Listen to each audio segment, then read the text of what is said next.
दारुल देवबंद में शेख उल हदीस थे हजरत मौलाना हुसैन अहमद मदनी रहमतुल्लाह अलैह। अंग्रेज उनसे डरता था बहुत ज्यादा, पूरे मुल्क में जाकर अंग्रेजों को ललकार, डरते नहीं थे, शेर की तरह दहाड़ते थे। तो अंग्रेजों ने सोचा इनको दारुल देवबंद से निकलवा दिया जाए। अगर ये दारुल देवबंद से निकल जाएंगे तो एक तो दारुल देवबंद का स्टेज बहुत बड़ा और दूसरे इनकी शख्सियत बहुत बड़ी, दोनों मिलकर बड़ी ताकत हो जाती है और हमें नुकसान बहुत होता। कम से कम इनको दारुल से निकलवा दिया जाए ताकि इनकी आवाज में जोर न रहे। कम से कम दारुल के शेख उल हदीस तो नहीं रहेंगे। लेकिन चूंकि दारुल देवबंद अंग्रेजों से एक पैसा नहीं लेता था तो अंग्रेज उस पर कोई आर्डर भी नहीं दे सकता था। हैदराबाद के नवाब जो अंग्रेजों के तरफदार थे, अंग्रेजों से मिले हुए थे, अंग्रेजों ने हैदराबाद के नवाब को आमादा किया कि आप दारुल देवबंद में चंदा देते हैं, आपका असर और रसूख है, आप अपने असर और रसूख को इस्तेमाल करके मौलाना मदनी जो हमारे सबसे बड़े मुखालिफ हैं दारुल देवबंद से उनको निकलवा दीजिए। यह हैदराबाद के नवाब से अंग्रेजों ने कहा।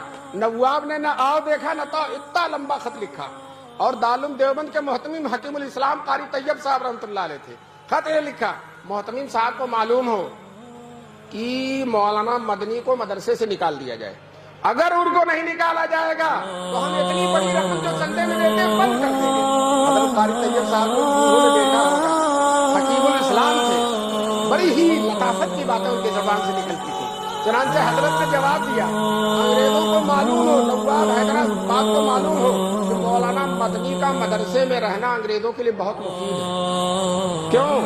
हम उनको हफ्ते में 6 दिन छुट्टी नहीं देते, बुखारी और तिरमिज़ी पढ़वाते हैं, जुमे के एक दिन छुट्टी के मिलते हैं, मुल्क में कहीं जाकर अंग्रेजों को ललकारते हैं। तो अगर हमने उनको मदरसे से निकाल दिया तो उनका पूरा हफ्ता खाली हो जाएगा और जब पूरा हफ्ता खाली होगा तो एक दिन के बजाय 7 दिन हफ्ते में मुखालफत करेंगे और जब 7 दिन मुखालफत करेंगे तो अंग्रेज को जब 7 साल में जाना तो 1 साल में जाना पड़ जाएगा। इसलिए अंग्रेजों की भी भलाई इसी में है कि शेर को पिंजरे में बंद रखा जाए और मौलाना को मदरसे में दिए। कारी तैयब साहब ने जवाब लिखा। कुछ दिनों के बाद शेख उल इस्लाम मदनी को मालूम हुआ तो दफ्तर एहतमाम में तशरीफ लाए। हजरत कारी तैयब साहब ने कहा, कारी साहब मेरे बारे में क्या खत आया और आपने क्या जवाब दिया? तो कारी साहब ने कहा, खत हैदराबाद का खत और अपना जवाब शेख मदनी के सामने रख दिया। हजरत मदनी ने संजीदगी से वक़ार और तमकनत से मुताला करके कहा, मोहतमीम साहब दूसरा खत लिखिए और ये लिखिए कि नवाब साहब आपने धमकी दी है कि आइंदा चंदा बंद कर देंगे।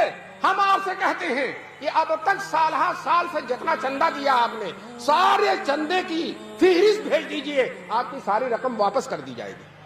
आइंदा देना तो दूर की बात है, आपकी सारी रकम वापस कर दी जाएगी। आप समझते हैं मदरसा आपके चंदे से चलता, मदरसा अल्लाह की अमानत है और अल्लाह इसको चलाने वाले। उलमा ने लिखा है कि हजरत कारी साहब का जवाब हकीमाना था और शेखुल इस्लाम का जवाब मुजाहिदाना था। मैंने ये वाकया एक जगह सुनाया, वहां मौलाना अफजाल साहब जौहर कासमी जो इसी अतराफ के रहने वाले थे, जी वो मुझसे मोहब्बत फरमाते थे, वो खड़े हो गए मेरी तकरीर के बाद और कहा मौलाना ने, वो मौजूद थे, कहा मौलाना ने जो वाकया सुनाया वो हमारे ही जमाने में पेश आया था, जब वहां हम पढ़ते थे उसी जमाने में पेश आया था। दोस्तों देखिए अल्लाह ताला ने उन्हीं के एक मखसूस शागिर्द से तायद करा दी।